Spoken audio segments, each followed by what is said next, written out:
কিছু নগদ কথা শুনে যান বাপ, কিছু নগদ কথা শুনেন, বাকিতে আর কথা বলি না। অনেক বক্তা বাকি কথা বলে, কিন্তু আমি বাকি কথা বলি না, যা বলবো বুক ফুলিয়ে ডারসে নগদ কথাই বলবো। আমার বাপজিরা ভাইরা,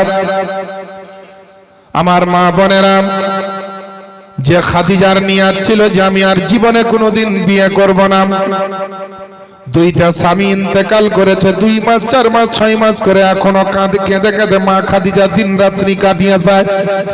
যেই খাদিজা আপনার এখনো স্বামী হারার ব্যথা, স্বামী হারার যন্ত্রণা, যে খাদিজা আপনার ভুলতে পারেনি, যেই খাদিজা আপনার রাত্রের পরে রাত স্বামীর জন্য কেঁদেছে, দিনের পরে দিন স্বামীর ব্যথাতে আপনার ব্যথিত হয়ে দিন কাটিয়েছে, ওই খাদিজাতুল কুবরা আমার আপনার নবীকে দেখলেন তো, নবীর নুরানি চেহারা খানা দেখে, নবীর নুরানি আদর্শ খানা দেখে আপনার খাদিজার মন পাগল হতে লাগলো। খাদিজা আপনার আমার নবীর প্রেমে আসক্ত হলো। আল্লাহ আল্লাহ, আপনার আমার খাদিজাতুল কুবরা আমার নবীর বাড়িতে বিয়ের প্রস্তাব পাঠিয়ে দিল। নবীর তখন আপনার দেখভালের দায়িত্ব দুনিয়ার জায়গাতে জমিনে মক্কার বুকে হযরতে আবু তালেব আপনার দেখাশোনা করতেন। আবু তালেব আপনার খবর কানা পেল, আর খবর পাওয়ার পরে বললেন, বলে ও আমার ভাতিজা মোহাম্মদ, শোনো রে শোনো, তোমার জন্য একটা প্রস্তাব এসেছে। মক্কার বুকে সবচাইতে ধনী ব্যক্তি বিবি একজন সাহিবা, যার নাম হচ্ছে খাদিজাতুল কুবরা। এই খাদিজাকে মক্কার সবাই বিয়ের জন্য পাগল হয়ে আছে, কিন্তু খাদিজা কাউকে বিয়ে করতে চায় না। খাদিজা একমাত্র তোমার মতন ব্যক্তিকে বিয়ে করবা। আল্লাহ পাকের নবী আপনার আমার নবী বলে, ওগো আমার চাচা যান, আপনি আমার গার্জিয়ান হিসাবে আছেন দুনিয়ার বুকে, আমার দাদা দুনিয়ার বুকে নাই, আমার আব্বা মা দুনিয়ার বুকে নাই। আপনার যদি মন হয় আপনি আমার চাচা, আপনার যদি ইচ্ছা হয় আপনি হচ্ছেন আমার গার্জিয়ান, আপনার যদি ইচ্ছা হয় আপনি হচ্ছেন বর্তমানে আমার দেখভালের দায়িত্ব আছে। আপনি বিবেক বিবেচনা করেন যে বিয়ে করাটা উচিত হবে কি হবে না, বিয়ে করলে ঠিক হবে কি হবে না।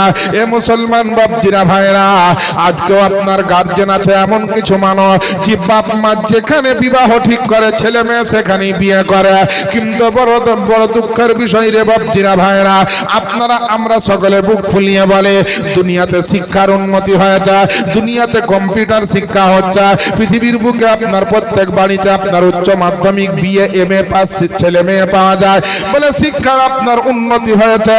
কিন্তু এমন শিক্ষার উন্নতি হয়েছে যে বাপের ঘাড়ের ওপরে চেপে নিজের মন মতো বনিয়ে বাড়ি আসছে। কথা ঠিক কিনা বলেন? এরকম অনেক আছে, সবারই ক্ষেত্রে মিলবে না কথাটা, তবে 100টার মধ্যে 80টাই মিলবে দেখবেন। আর 5 বছর দাঁড়ানো 100তে 100ই মিলে যাবে। মুসলমান মায়েরা বোনেরা, আমার বাপজিরা ভাইরা, আল্লাহ পাকের নবী যেই বিশ্ব নবী দুনিয়ার বুকে দাঁড়িয়ে দাঁড়িয়ে আপনার হাতের তলার মতো সারা বিশ্ব জগৎটাকে আপনার দেখতে পেত, যেই নবী মুস্তাফা মসজিদে নববীর আপনার মেম্বারে দাঁড়িয়ে আল্লাহর ফেরেশতাদের পায়ের আওয়াজ শুনতে পেত না, ওই নবী মুস্তাফা তবুও বলছেন গার্জিয়ানের দরকার আছে, তবুও নবী বলছেন বিবেক বিবেচনার দরকার আছে। বিয়ে করলে আপনার এমনি এমনি বিয়ে করা হয় না, হয় ভালো আদর্শ নীতি আখলাক চরিত্রওয়ালা মহিলাকে বিয়ে করতে হবে, আর যে মহিলা বিয়ে করবে তাকেও আপনার কয়েকটা জিনিস দেখতে হবে। যেই ছেলেকে আমি বিয়ে করব তার আদর্শ নীতিটা কেমন, তার বংশ বুনিয়াদটা কেমন, তার নেচার কালচারটা কেমন, তার বাড়ির পরিবেশটা আপনার কেমন, তার শিক্ষাগত যোগ্যতাটা আপনার কেমন আছে, এই সমস্ত জিনিস দেখার পরে আপনার বিবাহকে আপনার আপন করতে হবে। কারণ একবার বিয়ে হলে পরে সারা জিন্দগির সঙ্গী হবে, স্বামীও তোমার সঙ্গে, স্ত্রীও তোমার, বিবি যে হবে সেও তোমার সঙ্গে। আল্লাহ আল্লাহ, আমার নবী আপনার নবী বললেন, বলে ওগো আমার চাচা, আপনি বিবেক বিবেচনা করে দেখেন, আবু তালেবের মতো বিচক্ষণ ব্যক্তি যে মক্কার জমিন থেকে মুলকে শামের মার্কেটে মাল পাঠাতে এত বড় একজন বিজনেসম্যান ছিলেন আমার আবু তালেব, নবীজির চাচা হযরত আবু তালেব। আপনার চিন্তা ভাবনা গবেষণা রিসার্চ করে দেখলেন, দেখার পরে আপনার বললেন আমার নবী আপনার নবীকা যে ভাতিজা মোহাম্মদ, সোনার সোনা, আমি চারিদিক থেকে টেনশন চিন্তা ভাবনা করে দেখলাম, তোমার সাথে যদি খাদিজার বিবাহটা হয়ে যায়, তোমার সঙ্গে যদি খাদিজার আপনার বিবাহ বন্ধনে আবদ্ধ করা হয়, বলে ব্যাপারটা খারাপ হবে না, ব্যাপারটা আপনার মন্দ হবে না। আমি আপনার নিজে নিজের বিবেক দ্বারা বলছে আমার মনে হয় তোমার অনেক অনেক উপকার হবে। আপনার আবু তালেব যখন বললেন, নবী এক কথা দিয়ে বললেন রাজি। এখনকার কোন ছেলে আছে একটা উঠে দাঁড়াও তো 22 বছরের জোয়ান, যদি বলা হয় 40 বছরের একটা মহিলার সঙ্গে তোমার বিয়ে দেব, 4 চাকা একখান গাড়ি দেওয়া হবে, তারপরে তোমাকে 2-5 লাখ টাকা যা লাগবে, একটা বেটা ছেলে বিয়ে করবে না? করবে? যদি 22 বছরের জওয়ানের সঙ্গে বলা হয় 40 বছরের একটা মহিলা, কিংবা একটা 22 বছরের জওয়ান বেটির সঙ্গে কোন 40 বছরের ছেলের বিয়ে দিব, তো মেয়েটাও রাজি হবে না, আর এই ক্ষেত্রে ছেলেটাও রাজি হবে না। কিন্তু আপনার আমার নবী তিনি আপনার যেমনই শুনলেন আপনার বিয়েতে রাজি। 1-2 করে আপনার কথা বাড়তে লাগলো। আবু তালিব কি আপনার হযরতে খাদিজাতুল কুবরা রাদিয়াল্লাহু তাআলা আনহা, আপনার যারা গার্জিয়ান পক্ষ ছিলেন, তাদের যারা দায়িত্ব ছিল, তাদের সঙ্গে আমার আবু তালেব আপনার কথাবার্তা বললেন। বিয়ের একটা ডেট ঠিক করা হলো, বিয়ের একটা দিন তারিখ আপনার ঠিক করা হলো। বিয়ের ডেট তারিখ অনুযায়ী আপনার আমার নবীকে আপনার সুন্দর করে দুলহা সাজিয়ে নিয়ে আপনার কয়েকজন লোক নিয়ে মা খাদিজার বাড়িতে যাওয়া হলো। আমার নবীর সঙ্গে খাদিজার বিয়ে হবে। আপনার ওয়ারকা বিন নাফেল আপনার খাদিজার পক্ষ থেকে বিয়েতে একটা খুতবা দিলেন। আমার নবী মুস্তাফার পক্ষ থেকে হযরত আবু তালেব তিনি আপনার খুতবা দিলেন। এইভাবে আপনার সমাজকে বসিয়ে এইভাবে হাজিরানে মজলিসের মধ্যে খুতবা পাঠ করে আল্লাহ আল্লাহ আপনার আমার নবীর সঙ্গে আপনার খাদিজাতুল কুবরা সুন্দর করে আপনার বিয়ে দিয়ে দেওয়া হলো। আজ মুসলমান পৃথিবীর জমিনে যার যেমন টাকা পয়সা আছে, বিয়েতে তার তেমন প্যান্ডেল হয়, তারপরে বিয়েতে তার তেমন ভাবে আপনার খানা পানি হয়, লোকজনের আয়োজন হয়।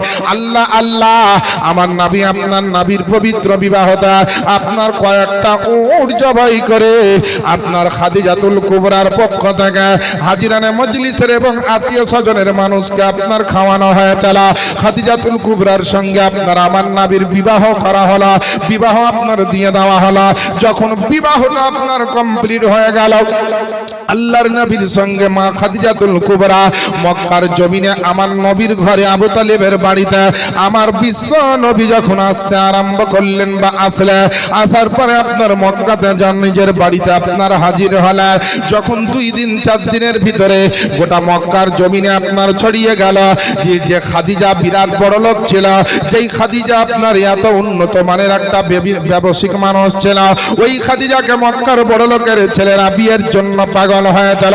ওই খাদিজা আর জগতের বুকে তার বিয়ে কমপ্লিট হয়ে গেল। ওই খাদিজার বিবাহ আর আপনার বেঁধে নাই, থেমে নাই, বলে খাদিজা হযরত মুহাম্মদ সাল্লাল্লাহু তাআলা আলাইহি ওয়াসাল্লামকে আপনার গত কয়েকদিন আগে আপনার বিয়ে করে নিয়ে আসা বড় লোকের ছেলেরা, যত আপনার জমিদারের ছেলেরা ছিল, সবাই মিলে আপনার আক্রোশ প্রকাশ করতে লাগলো, বিদ্বেষমূলক কথাবার্তা আপনার বর্ণনা করতে লাগলো, চারিদিকে আপনার বলতে লাগলো। খাদিজাকে আপনার যার সঙ্গে দেখা হয়ে যায়, খাদিজাকে আপনার টিটকারি মেরে বলে, খাদিজাকে আপনার অপমান অপদস্থর জন্য বলে, ওগো খাদিজা, দুনিয়ার বুকে আজকে মক্কার জমিনে তোমার একটা চারিদিকে নাম সুনাম আছে, চারিদিকে তোমার একটা নাম ডাকা যায়, তুমি বিরাট বড় টাকা পয়সাওয়ালা মানো, তোমার কোনো জিনিসের অভাব নাই, তোমার রূপ যৌবন খুব সুন্দর, আল্লাহ আল্লাহ তোমার চারিত্রিক দিকটাও ভালো আছে, সব দিক থেকে আল্লাহ পাক তোমাকে উপযুক্ত বানিয়েছে। কিন্তু তুমি দুনিয়ার বুকে এত বড় লোক হওয়ার পরে, এত টাকা পয়সাওয়ালা হওয়ার পরে আজকে তুমি এমন একটা লোককে বিয়ে করলে যার আপনার নিজের দুনিয়ার বুকে বাপ নাই, যার আপনার দুনিয়ার বুকে মা নাই, যার দুনিয়ার বুকে দাদা দাদি পর্যন্ত নাই, যার আপনার থাকার জন্য নিজের একখানা ঘর নাই, যে আপনার নিজের চাচা আবু তালেবের বাড়িতে থাকে। আল্লাহ হুম্মা সাল্লি আলা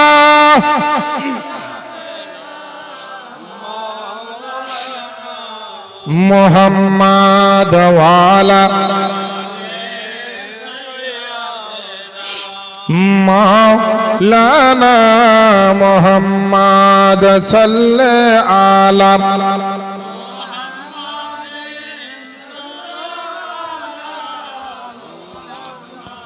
हरदम ज़बान से निकालो पाक नामे मोहम्मद, हरदम ज़बान शफी মোহাম্মদ সাল্লাল্লাহু।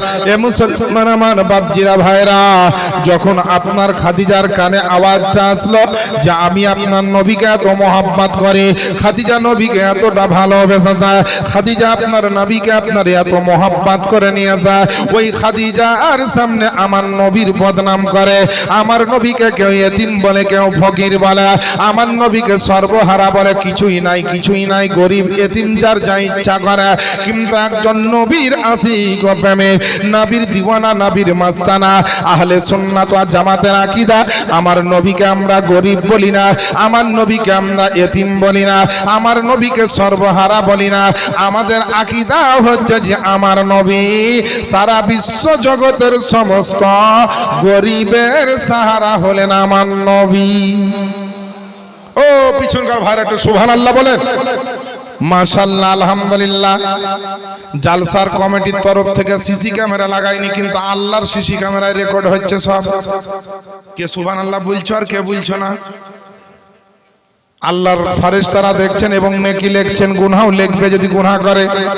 আমার বাপজিরা ভাইরা, আল্লাহ পাকের নবীর এখনো বিবি, প্রথম বিবি, জীবনের একদম এক নম্বরের স্ত্রী আমার নবী মুস্তাফা হযরতে খাদিজাতুল কুবরা আপনার দুঃখ পেয়েছে, মনে বড় কষ্ট হয়েছে যে আমার নবীকে আমি নিজের জানের চাইতে বেশি ভালোবাসে, আমার নবীকে আমি নিজের আপনার সমস্ত জীবনের চাইতে বেশি মহব্বত করে, আর ওই নবীকে তোমরা গরিব এতিম বলতেছ। আল্লাহ পাকের নবী আপনার আমার নবীকে আওয়াজ দিয়ে বলছেন, মা খাদিজা, ওগো আল্লাহ পাকের নবীজি, আগামী কালকে সকাল বেলাতে অর্থাৎ সোমবারের দিন পবিত্র কাবা বাইতুল্লাহর সামনে যাব, একটা বিশেষ ঘোষণার ব্যাপার আছে। আল্লাহ আল্লাহ, আমার নবী বললেন ঠিক আছে যাওয়া হবে। খাদিজাতুল কুবরা সমস্ত বড় লোকের ছেলেদেরকে বলল, সমস্ত জমিদারের ছেলেদেরকে বলল, সমস্ত আপনার রাজা বাদশার ছেলেদেরকে বলল যে আগামীকাল সোমবারের দিন বেলা 12টার সময়তে তোমরা পবিত্র কাবা বাইতুল্লাহর কাছে হাজির হবে। আমি খাদিজাতুল কুবরা একটা ঘোষণা শোনাবো, আমি খাদিজাতুল কুবরা তোমাদেরকে একটা বার্তা দিব, তোমাদেরকে একটা মেসেজ দিব। আল্লাহ আল্লাহ, সারা জীবনই পৃথিবীর জমিনে এরকম একটা নিয়ম আছে যে কোনো বড় লোক যদি কোনো জায়গায় মানুষকে ডাকে, মানুষ আপনার দৌড়তে দৌড়তে চলে যায়, আর গরিব যদি বিপদে পড়ে ডাক দেয় তো মানুষ কিন্তু সেখানে যায় না। বড় লোকের খানাতে দাওয়াত পেলে চিকন জামা পরে খেতে যায়, আর গরিব মানুষ যদি দাওয়াত দেয়, অনেক মানুষ হিয়ানত করে খিয়ানত করতে চায়, অর্থাৎ বলবে এত বড় খানা করেছে তার বাড়িতে মনে হয় খানা পাওয়া যাবে না, অনেকে যাবে আর অনেকে যাবে না। এই মুসলমান, মা খাদিজাতুল কুবরা মক্কার বুকে এমন একটা আপনার অধিপতিত্ব ব্যক্তি ছিলেন, মক্কার বুকে মা খাদিজা আপনার এমন স্বনামধন্য একটা ব্যক্তিত্ব ছিলেন।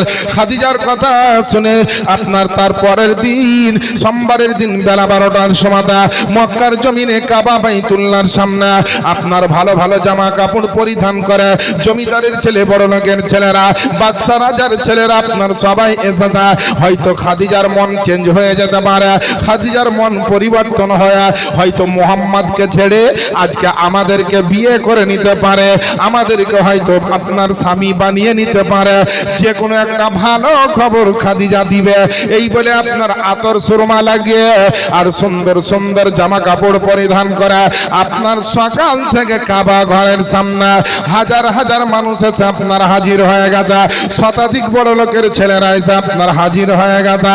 একটু পরে আপনার আমার নবীকে নিয়ে আল্লাহ আল্লাহ, আমার খাদিজাতুল কুবরা, মা খাদিজাতুল কুবরা আপনার এক পা দুই পা করে আপনার মক্কার জমিনে পবিত্র কাবা বাইতুল্লাহর কাছে হাজির হলেন। আল্লাহ পাকের নবী আপনার আমার নবী, আমার দয়া দয়ান নবী মায়ান নবী রহমতের নবী ইলমে গায়েবের সংবাদদাতা নবী হায়াতুন নবী জিন্দা নবী যাওয়ার পরে দেখছে এতগুলা মানুষ কেন দাঁড়িয়ে আছে খাদিজাকে আপনার আমার নবীজি আপনার জিজ্ঞাসা করে বলে খাদিজা বলে তুমি তো আমাকে বললে কাবা শরীফের সামনে যেতে হবে আমি তোমার সঙ্গে কাবা বাইতুল্লাহর কাছে এসেছে কিন্তু তুমি তো এটা বলনি যে আজকে এখানে এতটা লোকজন থাকবে এই লোকজনকে কেন আপনার ডাকা হয়েছে কিংবা কি কারণে আপনার ডাকা হয়েছে আল্লাহ পাকের নবীর সামনে খাদিজাতুল কুবরা বলছেন ইয়া রাসূলুল্লাহ ইয়া হাবিবাল্লাহ নবী গো আপনি কোনো টেনশন নেবেন না কোনো রকম চিন্তা করবেন না আমি আপনার বিবি খাদিজাতুল কুবরা আজকে বড় টেনশন করে এখানে সবাইকে আমি ডাক দিয়েছে সবাইকে আমি এখানে আহ্বান করেছে আমার আহ্বানে আমার ডাকে সাড়া দিয়া প্রত্যেকটা জমিদার বড় লোকের ঘরের ছেলেরা এখানে হাজির হয়েছে মক্কার জমিন থেকে অনেক প্রভাবশালী ছেলেরা আজকে এখানে হাজির হয়েছে নবী আমার বলছেন কি কারণ কিসের জন্য এত বড় মিটিং ডাকা হয়েছে কিসের জন্য এত বড় আপনার আয়োজনের ব্যবস্থা হয়েছে আল্লাহ আল্লাহ আমার খাদিজাতুল কুবরা বলছেন ওগো আল্লাহ পাকের নবীজি যেদিন থেকে আমি আপনার বিবাহ বন্ধনে আবদ্ধ হয়েছে আমার মতো একজন খাদিজার আপনার কদম তলে বিবি হওয়ার সৌভাগ্য অর্জন করেছে যেদিন থেকে আমি আপনার স্ত্রী হয়েছে আপনি যেদিন থেকে আমার স্বামী হয়ে গিয়েছে আল্লাহ আল্লাহ খাদিজার কলেজা পর্যন্ত শান্তি হয়ে গেছে খাদিজার জীবনের সব চাওয়া পাওয়া মিটিয়ে গেছে গণবে কিন্তু ওগো আল্লাহ পাকের নবীজি আমি আপনাকে এত মহব্বত করি এতটা ভালোবাসি আপনাকে আমি এতটা আপনার দিলের চাইতে বেশি কাছের মনে করে কিন্তু নবী গো আপনার খাদিজাতুল কুবরার সামনে যখন আপনার বিরুদ্ধে একটা কথা শুনতে পাই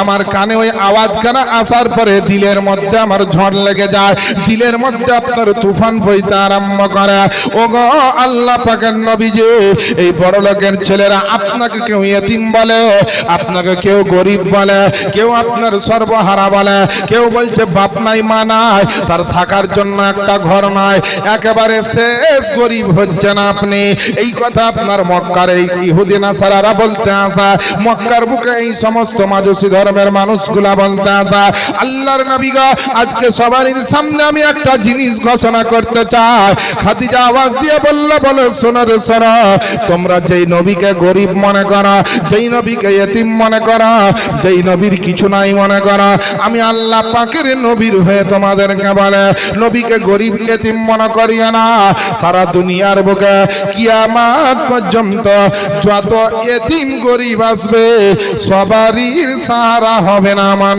নবী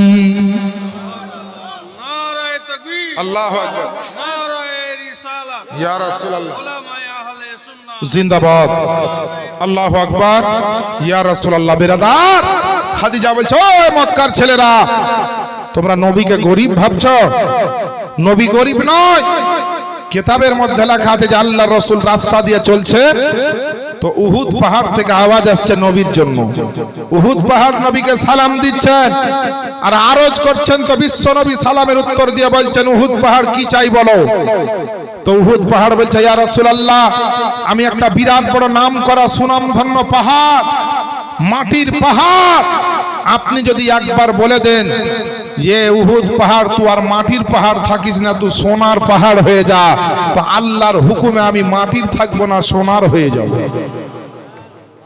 আমার নবী বলছেন তোকে আমি বললাম যে মাটির পাহাড় থাকতে হবে না সোনার পাহাড় হয়ে যাবে তো সোনার পাহাড় যখন হয়ে যাবি দিয়ে কি করবি তো উহুদ পাহাড় জবাব দিচ্ছে আমার নবীকে ইয়া রাসূলুল্লাহ কিয়ামত পর্যন্ত যতদিন পৃথিবীতে আপনি চলাফেরা করবেন আমি সোনার উহুদ পাহাড় আপনার কদমের পিছনে পিছনে সারা জীবন আমি চলতেই থাকব আমার নবী বললেন আমার দরকার নাই সোনার পাহাড় হয়ে আমার পিছন পিছন তুই গোলামি করে বেড়াবি এটা আমার দরকার নাই ইয়া রাসূলুল্লাহ আপনার কি দরকার না তো আমার উম্মতের বখশিশ দরকার আমার উম্মতের জান্নাত দরকার আমার উম্মতের কি করে ক্ষমা হবে আমার উম্মত কি করে জান্নাতে যাবে এটা আমার দরকার তাহলে কোন নবীর জীবনী শুনছেন বুঝাচ্ছেন কোন নবীর কথা শুনছেন মায়েরা বোনেরা শুনেন এক ঘন্টার জন্য নিজের মনটাকে দিলটাকে একটু বেঁধে রাখেন এই জালসার প্যান্ডেলের ভিতরে কোনো দিকে যেন মন না যায় কারণ হচ্ছে কেন মন এদিক ওদিক হলে জীবনে শুনতে শুনতে গন্ডগোল লেগে যাবে। খাদিজাতুল কুবরা সবাইকে বিভিন্ন রকম ভাবে আপনার আলোচনাটা শোনালেন। শোনার পরে খাদিজাতুল কুবরা রাদিয়াল্লাহু তাআলা আনহা বলছেন, বলে শোনো রে, তোমরা নবীকে বলছো জমি জায়গা নাই, টাকা পয়সা নাই, ঘর বাড়ি নাই। মক্কার বুকে আমি খাদিজাতুল কুবরা আমার মতন টাকা পয়সা কিন্তু তোমাদেরও নাই, আমার মতো জায়গা জমি কিন্তু তোমাদেরও নাই। সবাই মাথা নিচু করে আপনার শুনতে আসা। এমন সময়তে বলছেন, ইয়া রাসূলুল্লাহ, আপনার বিরুদ্ধে কোনো কথা বললে আমাকে সহ্য হয় না, আপনার বিরুদ্ধে কোনো রকমের কেউ কোনো আলোচনা রাখলে আমি শুনতে পারি না, আমার দিল পর্যন্ত ফেটে চুরমার হয়ে যায়। আল্লাহ আল্লাহ, আমার নবীকে কত মহব্বত খাদিজা করেছেন ভাবেন, মা খাদিজা নবীকে কত ভালোবেসেছেন একবার ভাবেন।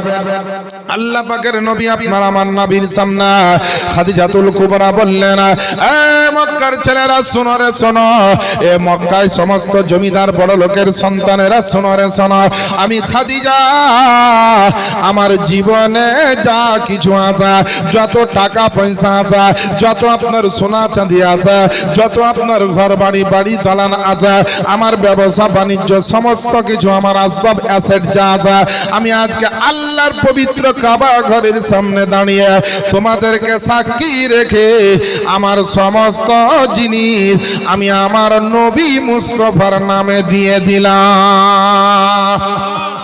একটু জোরে বলেন না, আর একটু নবীর মোহাব্বতে বলেন না। এ মুসলমান, যেমনই আপনার এই কথা খাদিজাতুল কুবরা বলেছে, সমস্ত বড়লোক জমিদারের ছেলেরা নিজের মাথাটাকে নিচু করে নিল লজ্জাতে, যে আর তো নবীকে গরিব বলা যাবে না, আর তো নবীকে সর্বহারা বলা যাবে না, কারণ খাদিজা ছিলেন এক নম্বরের বড়লোক মক্কার বুকে, আর আজকে খাদিজার সব মাল বিশ্ব নবীর নামে দিয়ে দিল, তাহলে নবীর চাইতে বড়লোক আর মক্কা জমিনের বুকে আর এখন বর্তমান কেউ নাই।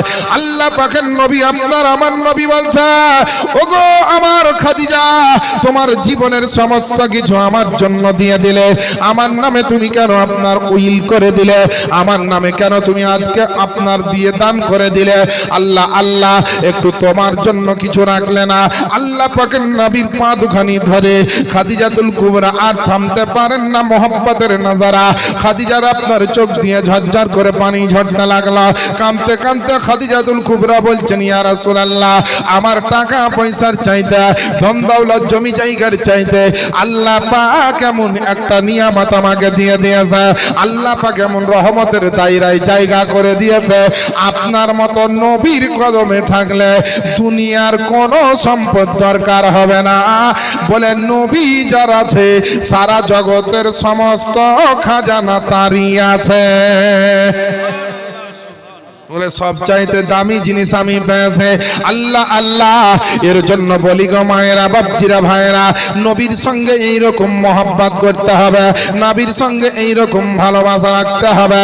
এর জন্য তো আমার আপনার শাইর বলে, মন যদি দিতে হয়, মন যদি দিতে হয় নবীকে দিও, ভালো যদি বাঁচতে হয় নবীকে বাঁচো, তোমার দুঃখ যত না যিনি সইতে পারেন না, তোমার দুঃখ যত না যিনি সইতে পারেন না, ওই নবীজির মহব্বতে মিলাদ করিও, মন যদি দিতে হয় নবীকে দিও, ভালো যদি বাঁচতে হয় নবীকে বাঁচো। জোরে বলেন না সুবহানাল্লাহ। আজ আমরা নবীকে এখনো ভালোবাসা মহব্বত করতে পারলাম, আর নবী উম্মতকে কত ভালোবেসেছেন, জীবনে কত কেঁদেছেন আমাদের জন্য জানেন? আজও কাঁদছেন, কাল হাসরেও নবী কাঁদবেন। তাই শাইর বলছে, আরে সারা জীবন কাঁদলেন নবী, সারা জীবন কাঁদলেন নবী, এই যে দুনিয়ায় এখনো কাঁদিছেন তিনি সোনার মদিনায়। বলেন না সুবহানাল্লাহ। আরে সারা জীবন কাঁদলেন নবী, এই যে দুনিয়ায় এখনো কাঁদিছেন তিনি সোনার মদিনায়। আরে জানের চাইতে বেশি বেশি তাকে, আরে জানের চাইতে বেশি তাকে ভালোবাসি। মন যদি দিতে হয় নবীকে দিও, ভালো যদি বাঁচতে হয় নবীকে বাঁচো। আরে একবার যদি নবীর দিদার, যারা নবীকে ভালোবাসেন, চান যে নবীকে একবার স্বপ্নে দেখবো, তাদের জন্য মেসেজটা দিচ্ছি। আরে একবার যদি নবীর দিদার, একবার যদি নবীর দিদার নসিব হয়ে যায়, জাহান্নামের আগুন তাকে দেখিয়া পালাই। জোরে বলেন না, আর একটু নবীর মোহাব্বতে বলেন। আরে একবার যদি নবীর দিদার নসিব হয়ে যায়, জাহান্নামের আগুন তাকে দেখিয়া পালায়। আর দিদার দিয়ে ওগো নবী, দিদার দিয়ে ওগো নবী, দিদার দিয়ে ওগো নবী ধন্য করিও। মন যদি দিতে হয় নবীকে দিও, ভালো যদি বাঁচতে হয় নবীকে বাঁচো। তোমার দুঃখ যাতনা যিনি সইতে পারেন না, ওই নবীজির মোহাব্বতে জলসা করিও। মন যদি দিতে হয় নবীকে দিও, ভালো যদি বাঁচতে হয় নবীকে বাঁচো। বেরাদার ও আমার আব্বা জানেরা, আম্মা জানেরা, আল্লাহ পাকের নবীর কদম দুখানি ধরে মা খাদিজাতুল কুবরা কাঁদতে কাঁদতে বলছেন, ওগো আল্লাহ পাকের নবী, আপনার মতন নবীকে পেয়েছে, আপনার মতো একটা মানুষকে পেয়েছে, আপনার মতো ভালো মানুষকে যখন আমি পেয়ে গেছে, আর জীবনে টাকা পয়সার দরকার নাই, জীবনে কোনো ধন দৌলতের দরকার নাই, আপনি হচ্ছেন আমার স্বামী। শুধু এতটুকু আপনার কাছে অনুরোধ করে, আপনার জীবনে যখন আমি খাদিজা এসেছি, মরার আগে পর্যন্ত আপনার কদম তল থেকে আমাকে সরাবেন না, আপনার কদমের ধুলি থেকে আমাকে বঞ্চিত করবেন না। আল্লাহ আল্লাহ, আমার নবী কারো দুঃখ সহ্য করতে পারেন না, আমার নবী কারো কষ্ট সহ্য করতে পারেন না। আল্লাহ পাক আপনার আমার নবীকে রহমাতুল লিল আলামিন পয়গম্বর করে পাঠিয়েছে। শুধু আপনার মৌখিক ওয়াজের মধ্যে শুনছেন এটা নয়, আল্লাহর কোরআনে তার দলিল বিদ্যমান রয়েছে। আল্লাহ পাক নবীকে রহমাতুল লিল আলামিন বলে ঘোষণা দিয়েছে। উঠিয়ে দেখুন পবিত্র কোরআন শরীফ 17 নম্বর পারা, সূরাটির নাম সূরা আল আম্বিয়া, আয়াত নাম্বার হচ্ছে 107। আল্লাহ পাক ঘোষণা দিচ্ছেন, ওয়ামা আরসালনাকা ইল্লা রাহমাতাল লিল আলামিন, এবং নবী গো আমি আপনাকে সমগ্র জগতের জন্য রহমত রূপেই প্রেরণ করেছি। একবার কি ওই রহমতের নবীর জন্য জোরে জোরে বলা যাবে না সুবহানাল্লাহ? আমার নবীকে আল্লাহ রহমাতুল লিল আলামিন পয়গম্বর করে পাঠিয়েছে।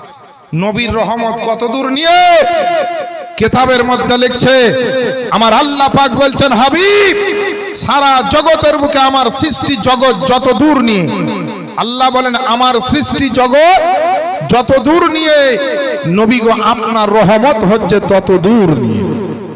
আচ্ছা বলেন, আমরা আল্লাহর সৃষ্টি জগতের মধ্যে আছি না নাই? আল্লাহ যা যা সৃষ্টি করেছেন তার মধ্যে আমরা আছি না নাই? আছি।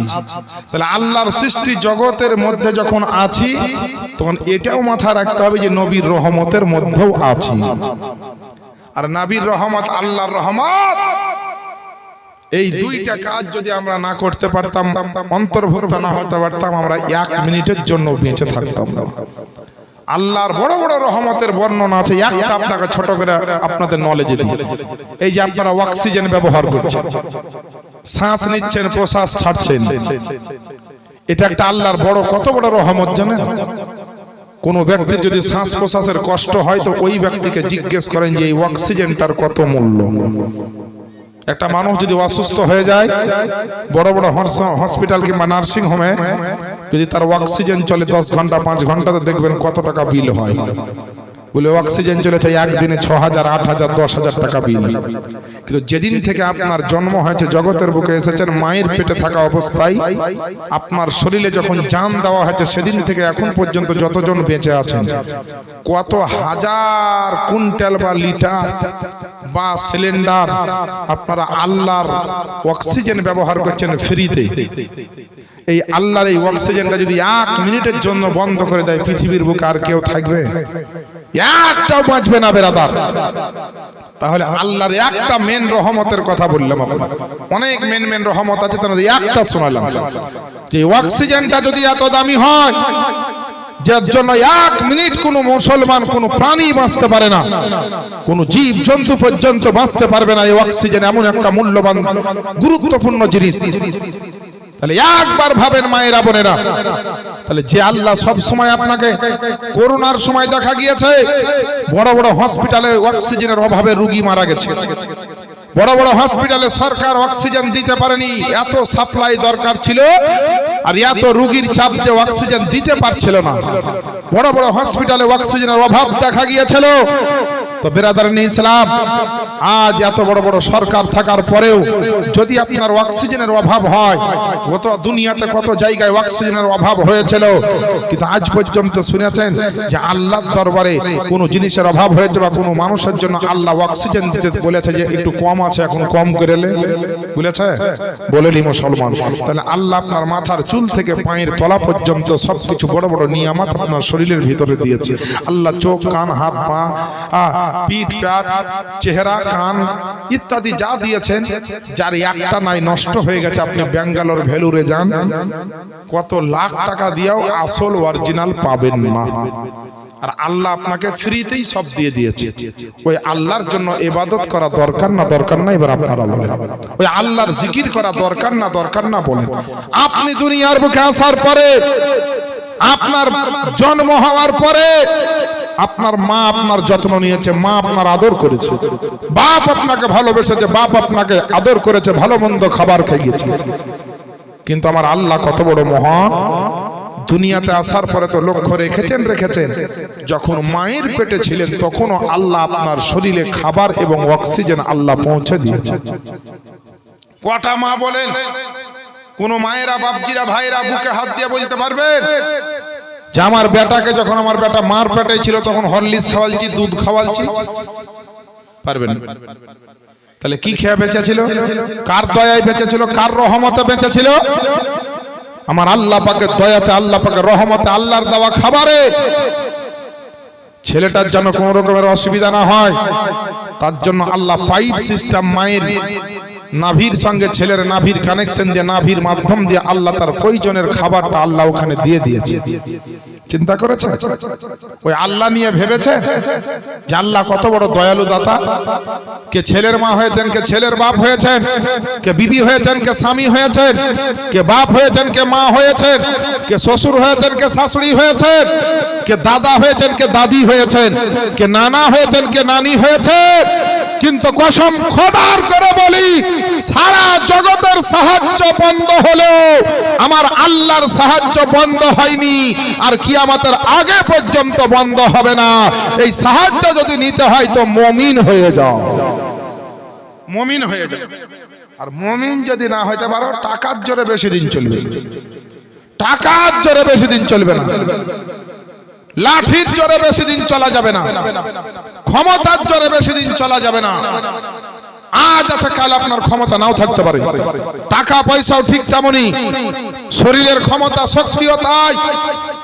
কিন্তু আল্লাহর রহমত যার সঙ্গে থাকবে সে জগতেও সারা জীবন চলবে, কাল আখিরাতেও তার গাড়ির চাকা চাঁ চাঁ করে চলবে।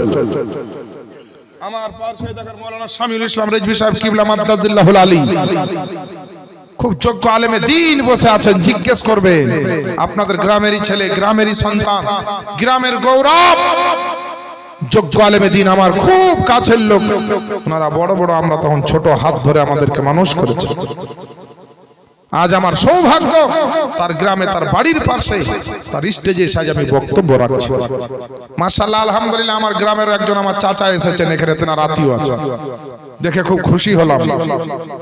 যে বাইরে বহু প্রোগ্রাম করি, আমার গ্রামের লোক ইউটিউব ফেসবুকের মাধ্যমে দেখে, কিন্তু আজকে সরাসরি আমার বাবা একজন জীবন দেখছেন। বলেন কি চান? আজ যদি দুনিয়ার কোনো মানুষকে জিজ্ঞেস করা হয় তুমি কি চাও, তো যার যেটা মনের আশা সে সেটা চাইবে। আর খাদিজাকে বলা হয়েছিল যে তোমার জীবনে কি চাও বলো, বলছে আমার নবীর কদমে আমার সারা জীবনটা আমি কাটিয়ে দিতে চাই, স্বামীর কদমে আমি আমার জীবনটাকে কাটিয়ে দিতে চাই। এই মহিলারা, মা বোনেরা, স্বামীর পাইরবি করো, স্বামীর খিদমত করো, স্বামীর মোহব্বত করো, স্বামীর সেবা যত্ন করো, স্বামীকে খুশি রাখো, তোমার উপর আল্লাহ খুশি থাকবে। স্বামীর মোহব্বত করো, তোমাকে রাসূল মোহব্বত করবে। তোমার যা প্রয়োজন হবে কোন অফিসে গিয়ে নয়, কোন নেতার কাছে গিয়ে নয়, তুমি যাই নামাজ বিছিয়ে দিয়ে তাহাজ্জুদের নামাজ পড়ে যাই নামাজে বসে চাও, দেখবে যে জিনিসটা মেম্বার দিতে পারেনি, যে জিনিসটা প্রধান দিতে পারেনি, যে জিনিসটা এমএলএ এমপি দিতে পারেনি, যে জিনিসটা দেশের সরকার দিতে পারেনি, যে জিনিসটা দুনিয়ার কোনো মানুষ দিতে পারেনি, কসম খোদার নবীর সঙ্গে কানেকশন যদি হয়ে যায় তো মুস্তাফা আমার মদিনা ওয়ালা আল্লাহর দরবার থেকে কালেকশন করে তোমার পর্যন্ত পৌঁছে দিবে। আজ কোথায় আছে মুসলমান? জাগান, অন্তরটাকে জাগান, না ঘুমিয়ে ঘুমাবার বাহানা বা ভান করিয়েন না। যদি সত্যি কেউ ঘুমিয়ে থাকে ওকে আওয়াজ দিয়ে জাগানো সম্ভব, আর কেউ যদি না ঘুমায় ঘুমানোর বাহানা করে তো জানছে যে আমি ঘুমাইনি, আমাকে ডাকছে, আমি উঠবো না। তো সত্যিকারই ঘুমাতো ঘুমাননি মুসলমান, দুনিয়ার ওয়াসওয়াসায় পড়ে, মায়া মমতায় পড়ে, ধন দৌলতের হোক আর যে কোনো কারণেই হোক, আজ মুসলমান ঘুমিয়ে গিয়েছে। মুসলমান কতকাল ঘুমিয়ে থাকবে? মুসলমান কতদিন আপনার এইভাবে অচেতন থাকবেন? কবে নামাজ রোজা হজ যাকাত শিখবেন? কবরের কথা কবে ভাববেন? হাসরের কথাটা আপনি কবে ভাববেন? দুনিয়া থেকে আপনি কি নিয়ে যাবেন আখেরাতে, এই কথাটা আপনি কবে ভাববেন? এখন যদি একটা 50 বছরের কোনো বাবা জীবনকে শিবনগর থেকে বলা হয়, ডিএম অফিস বা আপনার রাজ্য দপ্তরের কোনো অফিস থেকে বলা হয় যে আব্দুর রহমান সাহেবকে শিবনগর থেকে চলে যেতে হবে, সারা জীবনের মতো এখানে আর জায়গা বাড়ি গাড়ি সব বিলুপ্ত করা হলো, কেমন লাগবে? ও কেঁদে মরে যাবে, রাত্রে ঘুম হবে না, বিবি বাচ্চা নিয়ে কোথায় যাব? আল্লাহ, কোথায় যাব? আমাকে তো ছেড়ে দিতে হবে, গ্রাম ছাড়তে হবে, বাড়ি ছাড়তে হবে, আত্মীয় স্বজন ছেড়ে দিতে হবে, কিন্তু সে মরবে না, তাও বেঁচে থাকবে। তো যদি একটা আপনার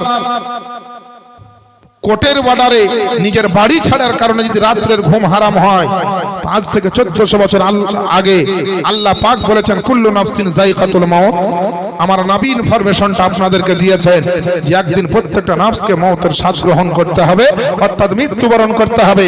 আর যেদিনকে আপনি মরবেন সেদিন শুধু বাড়ি ছাড়বেন তা নয়, বাপ মাকে ছাড়তে হবে, আত্মীয় স্বজনকে ছাড়তে হবে, বিবি বাচ্চাকে ছাড়তে হবে, গাড়ি বাড়ি ছাড়তে হবে, গোটা গ্রাম তো গ্রাম, গোটা দুনিয়া ছেড়ে আপনাকে কবরে চলে যেতে হবে। তাহলে পারে যদি যেই আপনার একটা বাড়ি ছাড়ার জন্য রাতের ঘুম আপনার হারাম হয়, কিন্তু গোটা দুনিয়া ছাড়তে হবে আপনাকে একদিন, সেই দিনটার জন্য আপনার একটু টেনশন হয় না? আপনাদের একটু চিন্তা হয় না? মা, একটু চিন্তা করতে হবে।